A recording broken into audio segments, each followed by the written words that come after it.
So, Matt, I'm not going to push you for what it is or what your idea is, because I'm not interested in giving the free kick to, the Guardian to say, oh, freewheeling and now it's being denied. I don't care, right?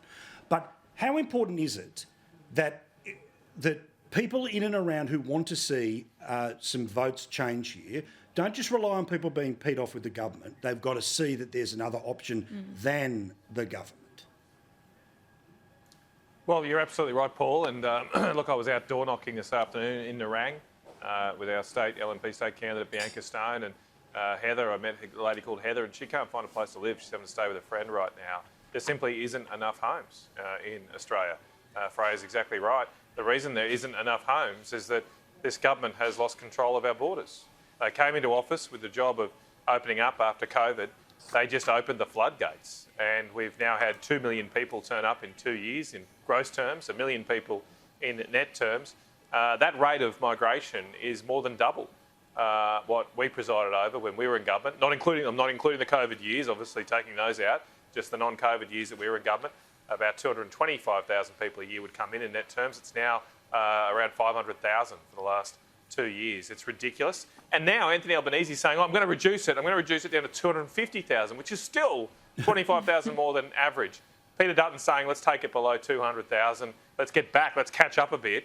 Let's make sure that our people aren't living in tents before we take in record numbers of people, still above average numbers of people like this Albanese government wants to do. We've got to look after Australians first. And let's also start to front load no foreign buyers for a couple of years. This is, again, just for those that are in and around that market, thinking about it for their kids, etc., the no foreign buyers stuff, which of course is racist and horrible and all of that business according to lefty law and the rest of them, it's good. I love you just mentioned Nerang, again, favourite indoor go-karting circuit in Australia is there. Slideways, go to Spencer Road, I think it is. Yeah, Spencer Road. Go and check it out there. You've got to pay for the licence. I've spent a lot of time in Nerang. Mate, you go up, you go under, you go round. It is. I'm going to spend some time with you on the Gold Coast one time, Paul. We'll have a blast. Tell you, watch out, Tom Tate. If I ever turn up, I'm running and I will be the mayor.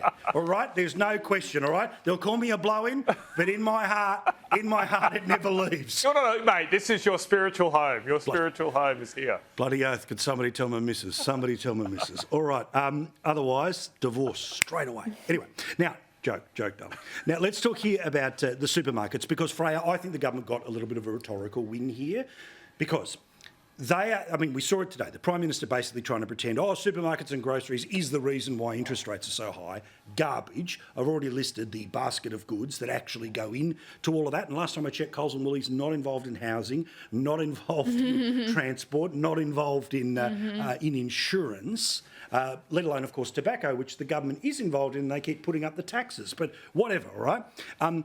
But the question here is that if you're able to have an allegation of a certain bad behaviour in and around pricing, then the evil moustache is able to be shoved straight onto them, and Labor will do that as what they think is the chief example of cost of living. But that poll showed us that that's only true for a quarter of people who say cost of living is the number one issue. Labor will find absolutely anyone and anything to blame other than themselves. Correct. 2 weeks ago, it was the RBA. It was all the RBA's fault, the cost of living, the interest rates, all the RBA's problem.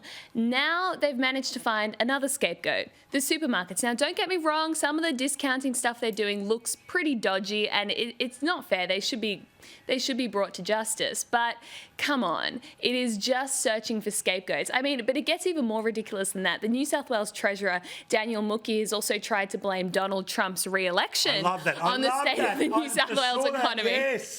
It's honestly, it's like, okay, let's just find some imaginary issue, and that is going to be the thing. Anything to distract Australia from the fact that they're spending an extra $315 billion. The cost of rocket fuel in the place clock. That's the reason. That's the reason it's going up.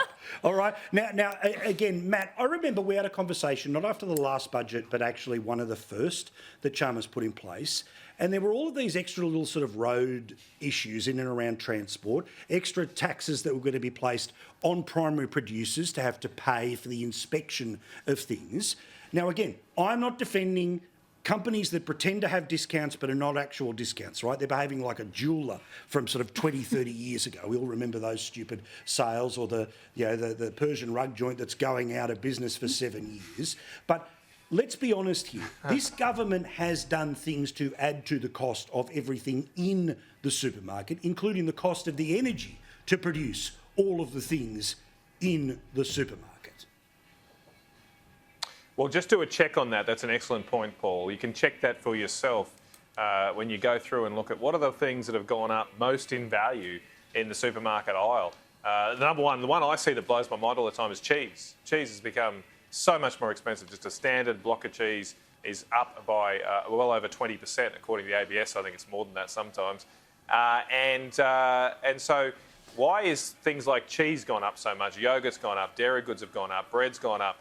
The products that have all are processed and use a lot of energy, like milk, like cheese, they've gone up more than other things like fresh fruit and vegetables, fresh beef. All those things haven't gone up as much. They typically go up and down in cycles. But the stuff that needs energy, needs to stay refrigerated, needs to be processed, that's gone up by a fortune. And it's gone up because of this government's terrible energy policies that have taken a country with beautiful and bountiful energy supplies, some of the lowest power price in the world, and now we're basically at the other end of the spectrum there. So we're all paying for that.